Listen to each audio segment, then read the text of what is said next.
It's December 4th, 2017, and soon-to-be legend Gege Akutami creates one-shot manga Jujutsu Kaisen Volume 0. A short little story only 4 chapters long, but in a twist of fate it was received so well by audiences that Shonen Jump actually asked him if he would make it into a full story released weekly. He accepts, and just like that, history is born. Jujutsu Kaisen isn't just another shonen anime. It's a once-in-a-lifetime spectacle, blending masterful world building, an insanely fun power system, breathtaking fights with god-tier animation, iconic manga panels, characters made from pure aura, and then finally the single-handed most fun fandom to be in week to week at the end of the manga. So with all that laid out, make sure to like and subscribe while I take you on this journey on why there will never ever be another show like Jujutsu Kaisen.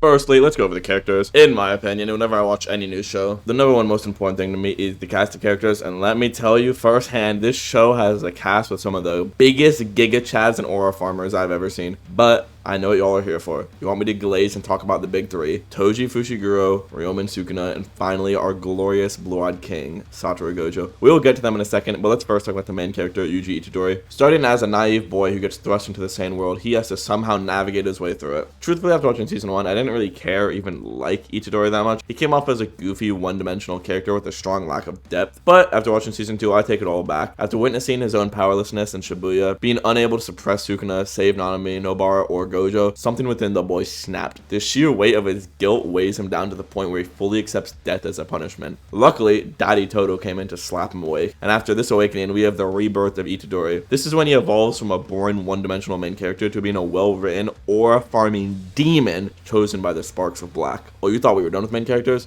You could not be more wrong if you tried. Enter Yuta Okkotsu, the second strongest in the world, a Jujutsu prodigy. Once again, from watching the movie, you'd kind of think to yourself, I mean, yeah, he's fine, but nothing special. But Yuta, after the time skip from the prequel movie to season 3, is a completely different character. He goes from a frail beta to an absolute sigma who stands at the pinnacle of Jujutsu society. Truthfully, I don't think Yuta is as deep of a character as Yuji, but where he falls behind in writing, he more than makes up for in pure aura. Literally every time we see Yuta in the manga after season 2, he's just absolutely farming aura or dog walking some crazy strong character.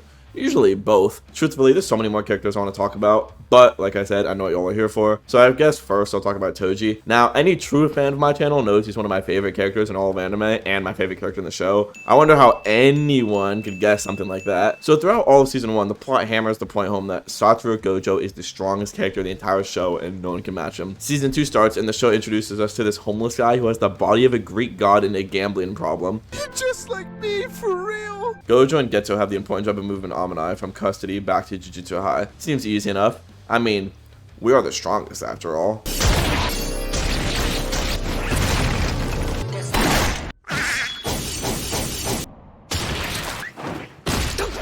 Wait, huh? How does a special grade with the power to summon armies of curses and the first 6-size infinity user in hundreds of years just get absolutely no-diffed by a homeless man with 0 curse energy? I'll tell you how. Pure, unadulterated testosterone and aura. Another thing I like about Toji is how his strength works. He has a heavenly pact, which basically means when you have 0 curse energy, you get a giga boost to all your physical abilities. So instead of being some cringe fighter who has to rely on petty tricks or techniques, Bo just flies in at Mach 800, absolutely spreading and overpowering any cheeks in his way. We also get this amazing scene later in the manga. There's this little kid named Naoya Zenin. Apparently he's this super prodigy who is born gifted and destined to be head of the clan. I'm a genius. Everyone says I'll be the next head of the family after my father. Apparently there's a black sheep in the Zenin clan. I'm told even though he's a man, he doesn't have an ounce of curse energy. How awful must that feel? How pitiful must that person look? Bro lays eyes on Toji for 1 second and shivers go throughout his whole body. One look into those lifeless eyes and bro realizes that Toji is that guy. 2 conclusions were made that day. Firstly, Toji became a godlike mythic figure to him on the same level of Satoru Gojo. And secondly, the Zenin clan only exists by the merciful whim of Toji. Like, bro is such a Giga Chad. My god. Bro's raw presence and aura leaves people shitting themselves. Like when Maki had her awakening to be like a female Toji, her dad literally instantly starts falling apart saying, my body remembers, but I tried so hard to forget. This fear. We see this absolutely generational panel of him seeing Toji and Maki. Just re-remembering these feelings is enough to send him into a full PTSD shock. Eventually we cut to season 2 where Toji's been dead for some time now, and this grandma summons his body for her grandson to use, and as we all know, this was not the greatest decision for grandma. Bro's body is so absolutely giga-jacked that it overpowered the grandson's soul. Alright, fuck it. We cut to the gang fighting this special grade cursed Dagon, and they're absolutely cooked, bro. Megami opens his domain trying to escape, and right before they jump in, Daddy makes Sentress. One of the most iconic panels in the entire manga. Dagon sees him and he's like,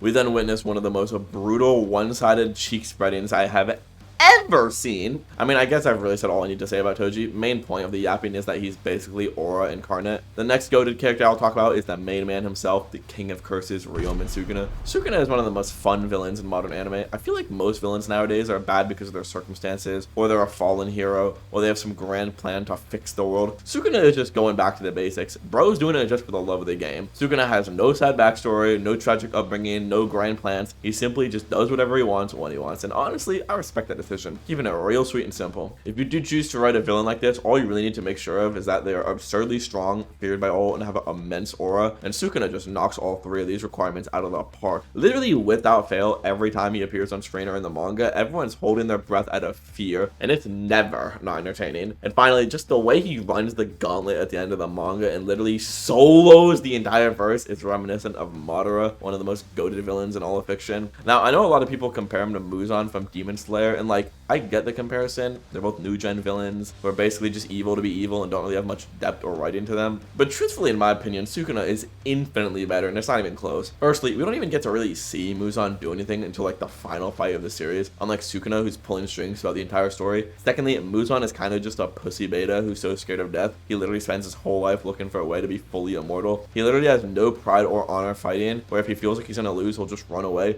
Unlike Chad Sukuna, who fights with this massive dick out until the very end. Also, another great thing to do with Sukuna is splitting his finger up into 20 pieces. It was a great writing choice that allowed Sukuna to interact with the world in the beginning of the story without him being so OP he would just end it too fast. It was pretty cool seeing Yuji and Sukuna's strength progress throughout the show. Overall, Sukuna is a great villain, and I definitely see how he's one of the most popular characters in anime right now. Now, ladies and gentlemen, the moment everyone was waiting for it. Time to talk about the guy who absolutely just stole the spotlight, Satoru Gojo. I mean, where do I even start with this guy? We can literally start back to day one.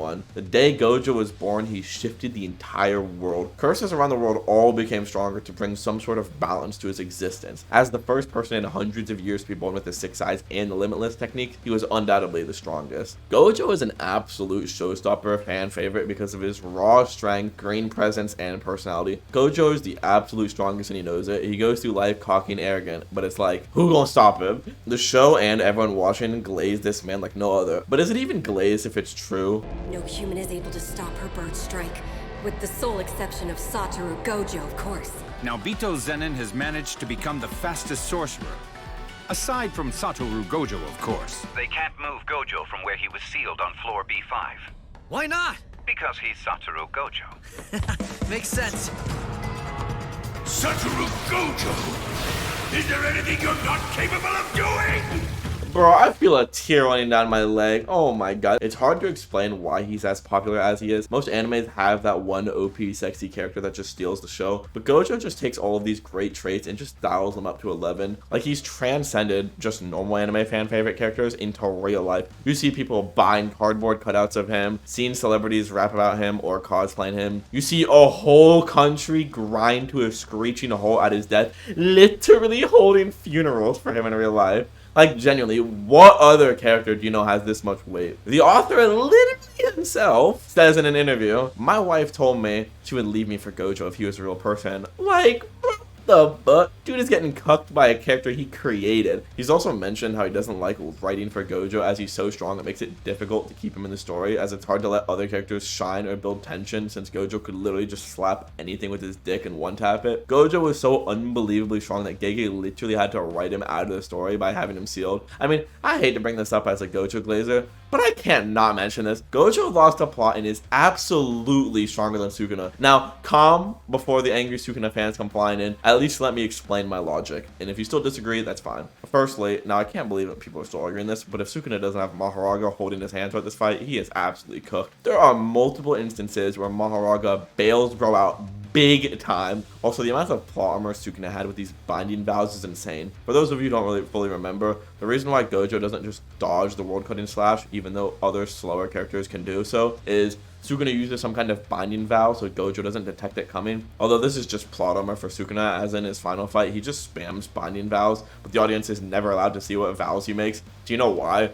Because these turned into plot devices to bail out Plot Kuna. The other reason Gojo lost the plot is just narratively. Gege can't have Gojo win here. It just wouldn't make sense. It would be a bad ending. He needs Gojo to lose to have everyone pretend Yuji is the main character again. He needed Gojo to lose to give the other characters something to actually do. When you really think about it, Gojo was fighting a 1v4. He was fighting Sukuna, Maharago, Agito, and fucking Gege himself. Do you really think, after hearing his fans say JJK would be nothing without Gojo, and his wife telling him she'd leave him for Gojo, Gege is letting bro leave alive? Man, hell no. Gege was probably right in those final chapters like, Fucking bitch, yeah, get his ass, fucking pussy! Try the fuck again, bitch! Try the fuck again! like, if JJK was a real universe without an author writing it, do you really think Sukuna doesn't die here? Now, yes, I know I've made more than my point on why Gojo is the GOAT. There's still one more thing I want to mention. After being dead for a while, chapter 260 rolls around and just leaves us with the most generational cliffhanger I have ever seen. We saw Gojo's face in the distance. Yo, let me tell you something. The amount of raw hype that this one panel generated cannot be underestimated. Twitter, YouTube, TikTok, all absolutely exploded with every single content creator putting in their own 2 cents, opinions, and theories on what this really was. Like, I can't think of a single character that has this level of hype around them. We're showing a picture of just half their face on one panel makes the internet explode to this level. He truly is one of a kind. At this point, I've definitely yapped long enough on this topic, but truthfully, I do not believe JJK would be a fraction of as popular as it is today if it wasn't for this man. Throughout heaven and earth, he truly is the honored one. Okay, but real quick, before I go into the next topic, I will quickly give a shout out to a whole bunch of other great characters. We got goated Big Brother Todo, Choso, worst Sasuke, better Sakura, female Toji, the gambling goat himself Hikari, goat Miwa, female fan service, Mommy Yuki, femboy Kashimo, lawyer, I Am You, Jogo, Ghetto, and the actual real villain of the show. Overall, this massive cast of characters is what makes JJK so fun to begin with. Another thing that makes this show so amazing is something I've briefly mentioned a few times, but the animation and the iconicness of the manga panels is top tier. Starting off with the animation, it was definitely great in season 1 with lots of fun moments, but where the animation really went crazy was season 2. They realized after season 1, damn, this show is actually super popular and we should put more resources in it. Season 2 is one of the most action-packed seasons in all of anime, so giving it such care and effort by having it look this fluid and well put together was just a beautiful cherry on top of the show. Then looking over at the manga side of things, I mean, what can I even say? The sheer iconicness from this manga is absurd. JJK may be the manga with the most sheer amount of peak manga panels. I mean, do I even need to mention the iconic Nod Win panel? Like, single-handedly one of the most iconic panels in the last decade, hands down. Now, what type of anime best benefits from peak animation and fights? You guessed it. Romance anime, battle shonen, and truthfully very few shows even hold a candle to the fights in JJK. Just to name some fights that are absolutely peak: Gojo versus Toji, Toji versus Gojo the rematch, Yuji and Nanami versus Mahito, Yuji and Todo versus Tree, Mahito versus Mekamaru, Gojo versus the special grade curses, Yuji versus Chozo, Toji versus Dagon, stay with me now, Toji versus Megami, Sukuna versus Jogo, Sukuna versus Maharaga, which many people consider the greatest fight in anime, Yuji and Todo versus Mahito, Choso versus Kenjaku, Yuji versus Yuta, Maki versus the Zenin clan, Yuta versus Yuro versus Ryu, Hikari versus Kashimo, almost there, Yuji and Maki versus the newly awakened Meguna, Gojo versus Sukuna, which will be the greatest fight in anime history when animated, Kashimo versus Sukuna, and then finally everyone in the verse versus Sukuna. Like, bruh. It's truthfully really hard to find a show with this many 10 out of 10 banger fights. One thing that makes these fights such an absolute treat to watch is the cool abilities and power system in JJK. The way that every character has their own unique abilities and techniques makes every single fight and matchup fun to think about how they would play out. I feel like most action anime, it's pretty cut and dry who would win in any certain matchup. But with all the unique abilities each character has, it makes power scaling pretty fun. Not even to mention domain expansions. Domain expansions are the pinnacle of Jujutsu sorcery, and they were such a creative and cool writing decision by Akutami. The domain is a metaphysical space created by a sorcerer using the curse energy, essentially a mental landscape that manifests as a barrier around them. Within their domain, their abilities have a 100% chance to hit their opponent, and depending on the character's curse technique, it can can essentially be a one-shot win condition. And obviously I've already mentioned how the show has so many peak fights, but I at least want to talk about one fight that when animated will single-handedly obliterate the internet. Yeah, you guessed it, Gojo versus Sukuna. These two characters are absolutely league stronger than everyone else in the verse and are simultaneously also the two biggest fan favorite characters. This fight really delivers on every single front imaginable. Firstly, it was the definition of extreme difficulty. One problem with a lot of anime fights nowadays is it's either too obvious who will win or just be blatantly too one-sided. Oh no. I love strong-ass characters aura farming as much as the next guy, but for a fight to be truly legendary, there needs to be a level of tension in it. I think this is one of the most peak fights in anime. Goku versus Jiren, everyone versus Gitaru and Daki, Naruto versus Sasuke. What makes these fights so great is how unbelievably hard each of these characters had to work to get their desired outcome. And that's what Gojo versus Sukuna delivered on. Gojo drops in and drops one of the hardest lines in manga history. Just so there's no misunderstanding, let me say you straight. You're the challenger here. My goat! Dude, his aura is literally incalculable. They start throwing hands and it's just great. We also get to see that apparently their fight is being broadcasted. All the students are just watching in awe. They start yapping about what they think will happen when their domains will clash, and Higuruma's like, here it comes. And y'all, this shit looks so peak. There has never been a stronger domain clash in all of sorcerer history. Their domains are equal in strength, so they cancel each other out. Unfortunately, unlike everyone in the show, Sukuna's domain is barrierless, truly a godlike feat. It's like trying to paint a picture in the air without a canvas. Thus, Gojo's domain breaks from the outside. Sukuna's domain starts raining down slashes on him, and just look at my goat. I mean, we all saw this move turn Mahoraga to fucking dust in season 2, and our glorious king is just spam regenning faster than he's being chopped up. I'm glad. In regards to curse technique, I'm overwhelmingly stronger. Giga Chad! Sukuna starts overwhelming him, and they're like, is Gojo gonna lose? My glorious blue-eyed king grabs Sukuna and puts his fingers like a gun right to his face. Red. And it just absolutely obliterates Sukuna in the shrine. It's so raw. After finally ending this action-packed domain fight. Another one. Once again, Sukuna's raw experience gets the edge over Gojo, but once again, like before, Gojo weathers the storm. Another one. An explosion occurs, and at the same time, Sukuna breaks Gojo's domain, while Gojo simultaneously damages Sukuna enough where he couldn't keep it up. They go back at it again, and yup, you guessed it. Another one. 4 fucking domains back to back. Yo, some of the strongest characters in this verse are absolutely exhausted after just using one domain, and these two are just popping them like Skittles. Once again, an absolute nail-biter as they're so evenly matched. Goku lands a mean left hook, and you guessed it. Another one.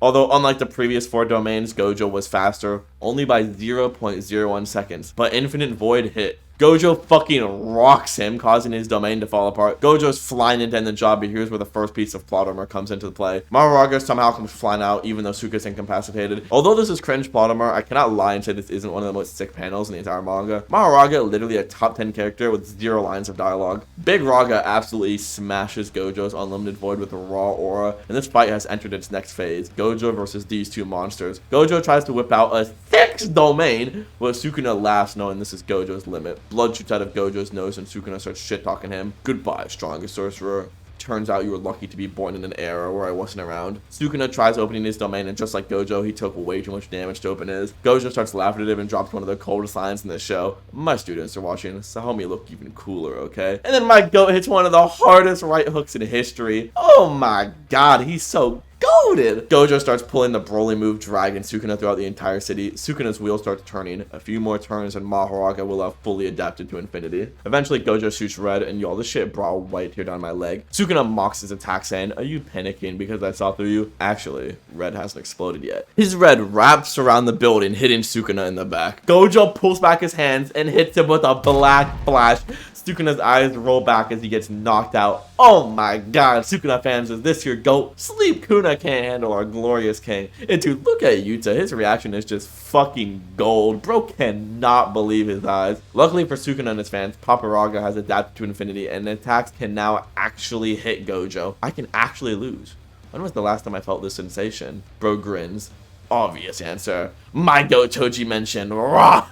Toji once again has so much aura. He's being brought up in the final battle for no reason. They start throwing hands and Sukuna says, don't get the wrong idea. This isn't a 2-on-1. Bro spawns an Agito, a Shikigami composed of the other Shikigami in the 10 Shadows technique. It's 3 against 1. Gojo, our glorious king, is literally holding all 3 of these monsters off single-handedly. And here's where you realize how much absurdly stronger Gojo and Sukuna are than the rest of the cast. Yuta wants to join in to help, and Hikari says Gojo told them to only join the fight if he gets weaker than Yuta or Hikari. Meaning, Gojo, who's fighting the King of Curses, a creature who can adapt to any and all phenomena, merged Beast Agito, and who's popped 6 domains with extreme brain damage, is still stronger than them. Fucking absurd. Eventually, Mahoraga adapts again and throws these world-cutting slashes that cut Gojo's arm clean off. Gojo's getting giga jumped, and eventually Agito tries punching Gojo. You know, this whole time, you haven't really been able to keep up with the others, and just absolutely obliterates him with blue. Gojo regenerates his arm, and we get this iconic panel. Satoru Gojo's voltage ramps up. Meanwhile, the King of Curses is uneasy for the first time in a millennium. They start throwing hands again, and Gojo shoots his red into the sky. We, of course, get the iconic Mahoraga!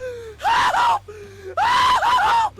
Help me! Gojo's blue from earlier and red are now both in the sky. Right before red and blue collide, Sukuna tries using piercing blood to trigger red to explode. Unfortunately for Sukuna, Gojo's blue sucks up piercing blood. 9 ropes, polarized light, crowing declaration, front and back. Kusakabe, you were right. He couldn't have done this if I were there to hold him back. Hollow, purple. And yo, what a generational way to kill off Mahoraga and bring Sukuna to like 1 HP. Gojo won. Unfortunately, like I explained before, the plot really needed Sukuna to win this fight, but regardless of if Gojo or Sukuna won, this truly was a generational fight for the ages that when it's animated will feed people for years to come. Now, the final point I want to talk about of why JJK is so special is because of us. All of you guys watching, this community Jujutsu Kaisen has built is and was one of the most unbelievably fun and entertaining communities I've ever been part of. From the moment Gojo vs Sukuna starts the end of the manga, truthfully, every single week was non-stop peak entertainment. Firstly, we have those generational wave of TikTok edits. Like, genuinely, y'all are creating insane hype every chapter week to week. Here's one of my favorite examples. The final fight has come, but who will prevail? The king and his plot armor? Or the queen and her pawns? I ain't tried one. They say you how you so fine, I ain't tried. There were so many more of these, but you get the point. We were also given this generational music from the community that would bring unparalleled hype when working out. You had countless content creators making funny skits or memes with the characters or leaks. Right there, straight. Drift! Oh my god. Oh, shit, I ain't gonna lie, B.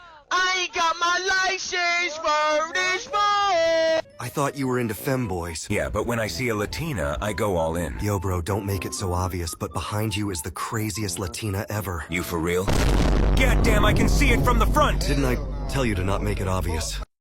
And he is gone. Like, there are countless more of these videos like these that are absolutely just peak entertainment. Also, the amount of raw hype week to week in the community was just beyond fun. In the final fight, almost every chapter had some kind of generational panel in it, and every week on TikTok and YouTube there'd be countless videos of people discussing it, making theories on it, or just straight up bringing hype screeching out their phones out of enjoyment. It was truly a time to be alive. I don't remember a time in any fandom even nearly as hype as this era. Blue Lock is the closest thing we have to it now, but it truthfully just isn't on par with JJK. I mean, bro, when Yuta came back in Gojo's body, fucking generational. Seeing this panel literally fed families for generations. And then the Giga Chad panel of my glorious King Yuji hitting the domain expansion brought me ample joy. Like, listen, I've lost my V card. I've done the deed before.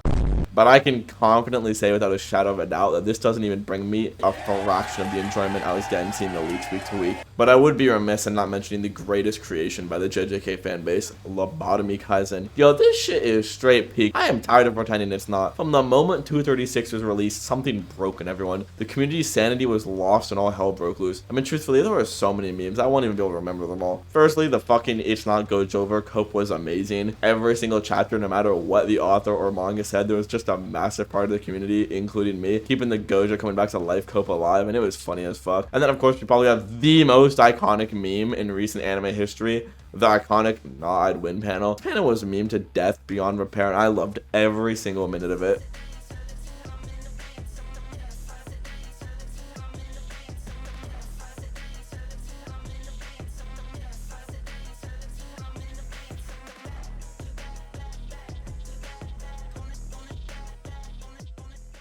We also had cult classics such as what were Arame and Hakari doing off screen this whole time. Where your clothes at? Sleep Kuna, Farad Kuna, Goop Kuna. We even had fucking Math Lobotomy Kaisen. Are you zero because we're integrating along a closed contour? Or are we integrating along a closed contour because you're zero? Whatever this meme was. Super Senior Gojo. And then just pure brain damage nonsense. After Stand Proud opened up his domain, he said, you are strong because you are, I am you. Or are you the one who left it all behind? And his overwhelming intensity, because with this treasure I summon, the Fingerer simply answered, nah, I would win. I mean, I'm aware there's probably many more missing, but you get the point. Overall, Jujutsu Kaisen and the community it's formed will always be close to my heart. When you have amazing characters, 10 out of 10 animation, peak manga panels, generational fights, and this giga hype, funny, creative, goated community, it all comes together to create a masterpiece. And this is why there will never, ever be another show like Jujutsu Kaisen.